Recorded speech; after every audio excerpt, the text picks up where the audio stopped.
go. I've just got the gearbox in auto mode. I've just flatted my throttle there. Hey, trust me, this is going to be good for us. We need this car. We need... We've just done 20 to 70 mile an hour in... Right, people, you ready for this? This is without a doubt my favourite purchase of the week. Look at that. It is a 2018 BMW F80 M3 competition in San Marino blue.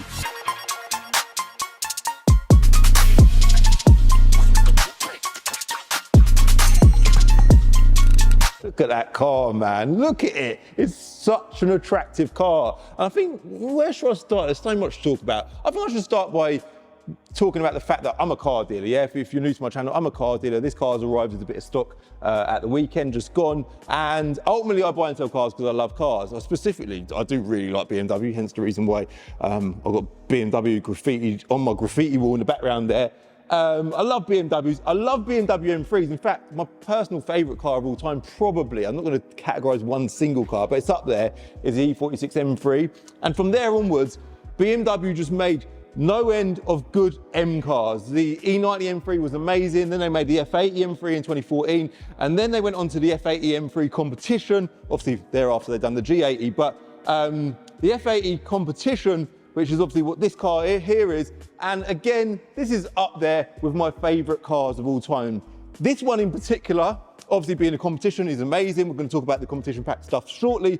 But the fact that it's San Marino blue, it's a 2018, which was like at the point in time when they pretty much got everything available to them, thrown at them. And it's an M3, it's not an M4, which I prefer. It's just a dream M3, not just for me, but for so many people watching. So let's go for a wander around it. We're also going to go for a little drive in it later on in the video. We're going to do draggy times. I've actually never done 20 to 70 mile an hour draggy times on a stock F80 M3 competition, so that's going to be interesting. We're going to go for a drive, do all the usual stuff, all right? So let's start with a walk around. Also, Car Vertical, thank you very much to them for sponsoring this video. We're going to do a Car Vertical check and talk about the detailed background history of this car, right? So being a car dealer, I get the privilege, and it is a privilege because I do love cars, of driving things like this. So they come in as bits of stock. I do struggle every single time with parting with these cars. I don't really want to sell them, but it's my business. I always say hashtag everything for sale. I think I've got that written on my wall somewhere as well. There we go.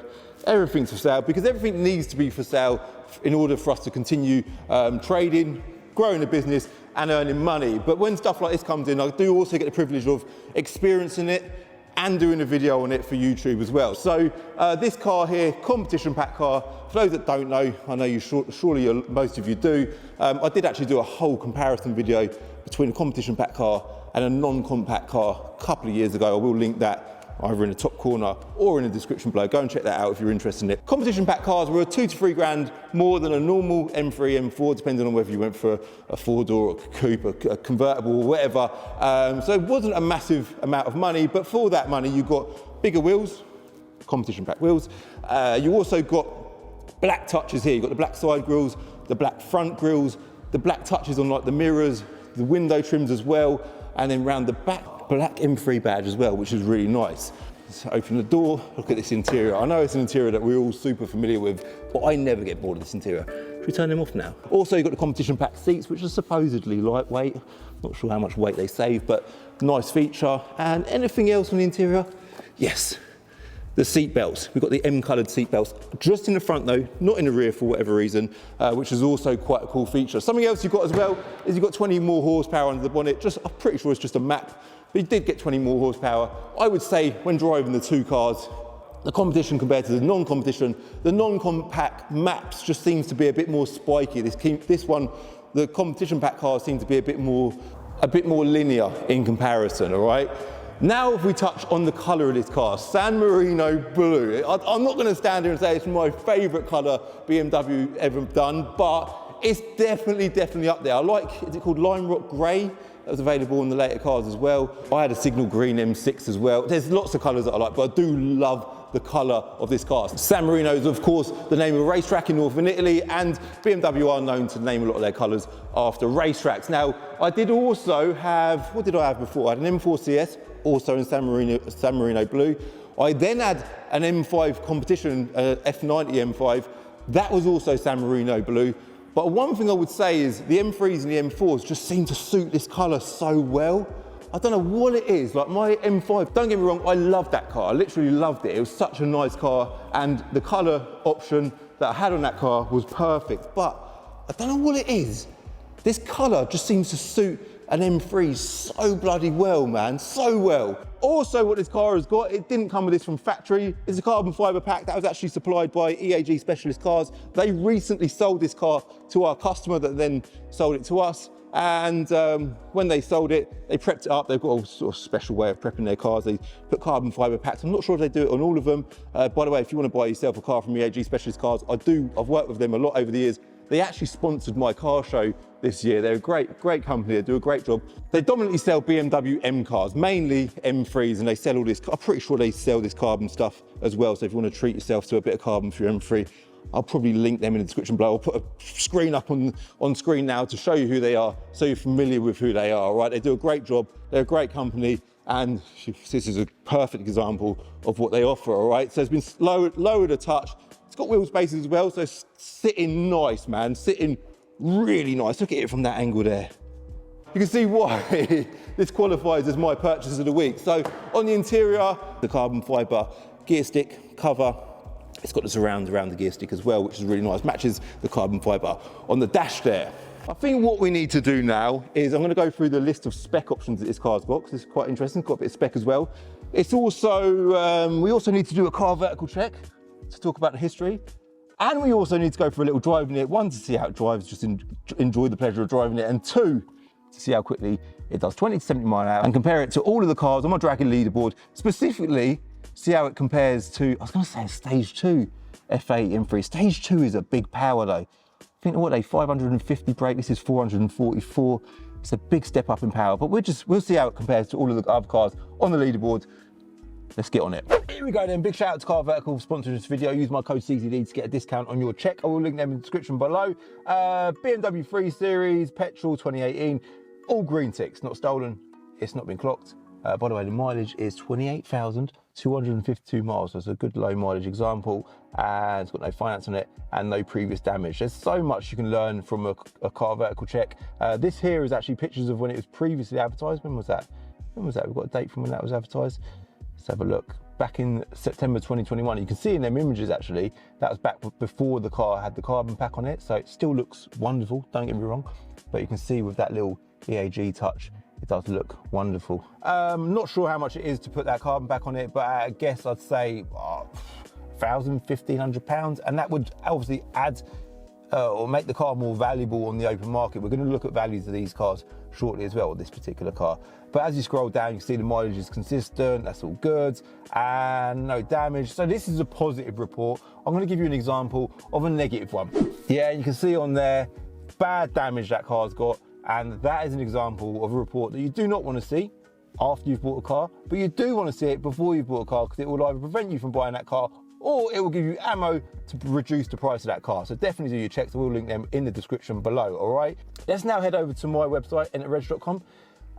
It's a car trading platform only available to the car trader. If you're a car trader and you're not on board with this platform, you can have your own website, you can value cars, you can manage your stock. It's just an all-in-one stock management system for the car trade, all right? We've been using it for years. It's amazing. And you can see here, SM18 VVX, 28,200 miles. It's the valuation for the car, gives you a bit of info on the car, also tells you if the car's HPI clear as well, does a basic background history check. We use CAP and Auto Trader. The Auto Trader valuation is at the bottom there. Trade value is between £33,000 and £34,000, and then retail value is a big window here, £41,590 at the bottom there. So I would say the value of this car is like with the carbon pack. In fact, let's just have a look now. Let's look on Auto Trader. Auto Trader, if you go BMW M3, right? M3 competition in blue. Yeah, Silverstone blue, Yas Marina blue, Silverstone blue. That there at 33,495 is the cheapest San Marino blue F8 M3 available in the car market. It's done 87,000 miles. To be fair, that is really well priced. It's actually got an indicator there, good price. Obviously done a lot more miles in this car, but that is the only example that I can see on the whole market in San Marino blue. I say that, then further on, we've got Yas Marina. Again, Yas Marina is a lovely colour, but San Marino was only available on the later cars, so it kind of makes it a little bit more exclusive. scrolling on, loads of Yas Marinas, another Silverstone, a few Silverstones. Miami blue there, that's a really nice colour, I like that a lot. This one here has done 27,000 miles, it's a 17 plate car, looks like a really nice example. Don't think, has it got the full carbon? It looks like, no, it has got the full carbon. Similar miles, 45,000 miles. That is the only comparable car on the whole car market currently, and we've advertised this car for £40,000. So that gives you an idea what the values of these cars are. I'm going to get the engine started. I've got a camera on the back of the car. Let's have a little listen to what it sounds like when we start it. Yeah, sounds incredible. Petrol light is on, of course, standard car trade stuff. So it does need a bit of fuel, might get a bit of fuel when I'm out on the road. But before we hit the road, let's just quickly go through the spec this car's got. This is generated by Auto Trader, advanced parking package, which I think just consists of a rear camera, Apple CarPlay, which was only available on the 2018 onwards cars, concierge service, interior trim finisher in carbon, which I mentioned earlier, really nice that is, loudspeaker system, Harman Kardon, bit of a must I would say, M head-up display, again, really nice feature that is, reverse assist camera, so perhaps the parking package isn't that, I'm not too sure, no idea, but yeah, the later cars, competition pack, do come pretty well spec'd. Anyway, speed limit display, which I find really handy, so it tells you what speed limit of the road that you're currently on is. Sun protection glazing, I would say I thought that was part of the competition pack, maybe not. And then the leather colour choice is black, all right? So let's now hit the road, see what it drives like, and we need to do draggy times as well. Let's go.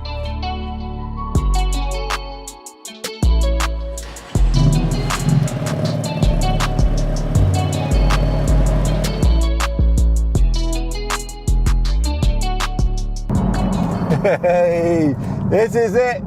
We are at the old route, near my old site, turning left off the roundabout. Such a good route this is. I've just put petrol in, by the way. Got the standard petrol station shot when I was at the petrol station. If you're a petrol head, every petrol head does that, don't they? Turn around, get a little photo of your car. Proud of it. I love the look of this car. It looks so bloody good. So currently in M2 mode, so I've just double click the M2 button there on the steering wheel. And we're in MDM, traction control nearly fully off, and what else we've got? Sport. You can set all this up on the car as well, Sport Plus suspension, Sport Plus steering, all that wonderful stuff. We've done all of that already for you, for the benefit of the video, all right? This is now our little windy S-bend where the customer crashed our Jag. Obviously it's a rear-wheel drive car, so it is a little bit sketchy, but it ain't gonna kill you. Well, it can kill you if you push it hard enough, but all in all, it's a pretty, I don't want to say reserved, it's definitely not reserved. I almost used the word reserved there. It's not reserved at all, but it's controllable, it's handleable. As long as you don't push it too hard, it won't catch you out. It will catch you out. Be careful, be careful. Now, one thing I was going to touch on, by the way, currently turning right onto the horrible bumpy road, and we're in a lowered M3 competition. This is going to be awful. Do you know what? It ain't too bad. It's actually proper good, isn't it? It's soaking up the bumps nicely. I'm well impressed with that, but I won't quickly talk about the differences between non-compact cars and competition pack cars. Obviously, when they were new, they were like a couple of grand difference in price, and a lot of people, rightly so, spent that extra couple of grand because it was money well spent. Back in them days on the used market, competition pack cars were massively demanded. Everyone wanted one. Whereas nowadays, not to say that they're not demanded nowadays, because they still are, the non-compact cars, people seem to love them now more than ever because they like the original look, they like the sort of untouched, almost, I don't know, although this is not a modified car. I personally prefer a competition pack car, but I can see why the original look over the competition pack look more now than ever. They do look amazing, don't they? So if you do ever drive a non-competition pack car, I do want to put it out there that they drive so well. You're not going to drive one and feel disappointed. You're not going to drive one and think, or buy one and think, oh, I wish I bought a competition pack car. It is literally personal preference. There is mild differences between the two, but again, for me personally, I would rather spend that extra money and get a competition pack car, but there is absolutely no way in hell I would be disappointed daily driving a non-compact car. Which brings me on to the reason why the guy that sold this car sold it so soon. So he literally bought it a few weeks ago. It's fully prepared by EAG. It's a lovely example. They've done a great job of it. He's bought it and he sold it straight away. What's he done that for?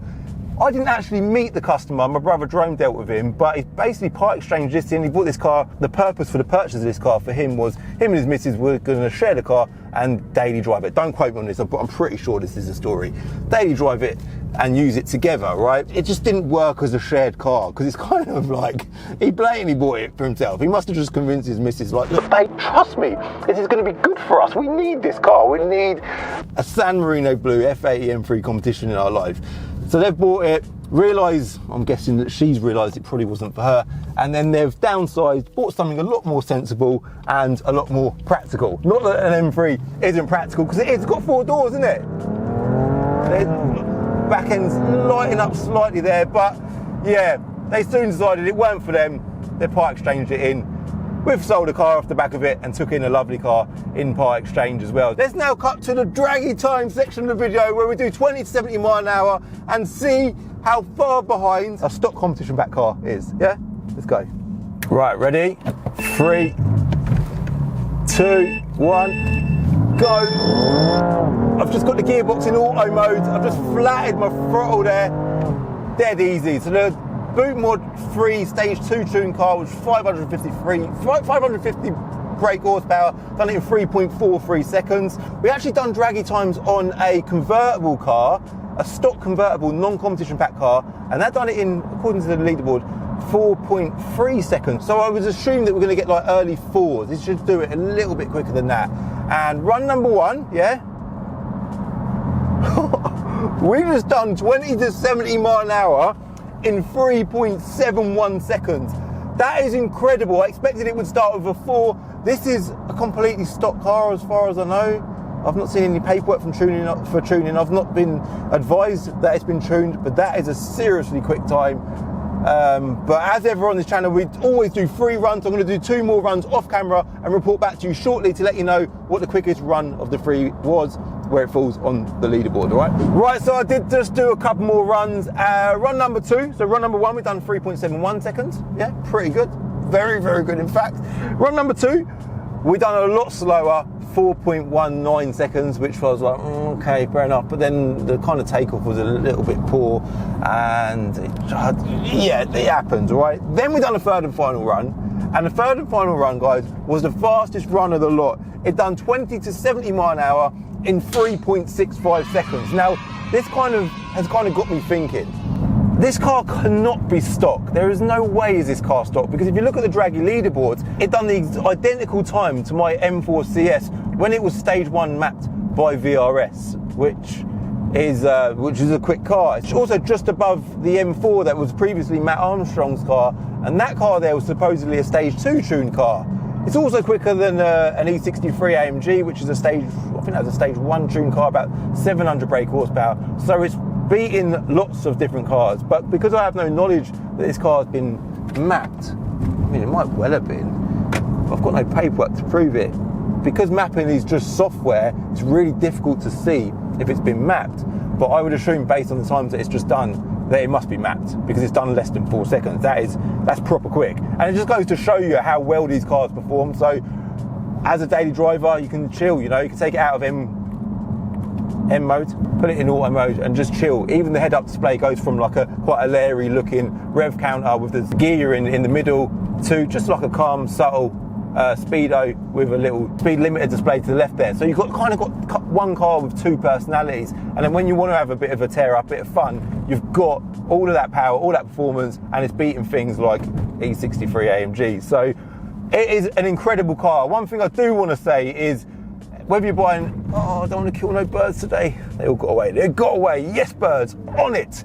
Yeah, one thing I do want to say is I've actually been looking at entry-level M3 and M4s this morning, just seeing what sort of car you can get for a small amount of money. And I've been looking personally at, I've been trying to buy one for Planet Dreams, I'll be honest with you, an early M4, a non-competition pack car.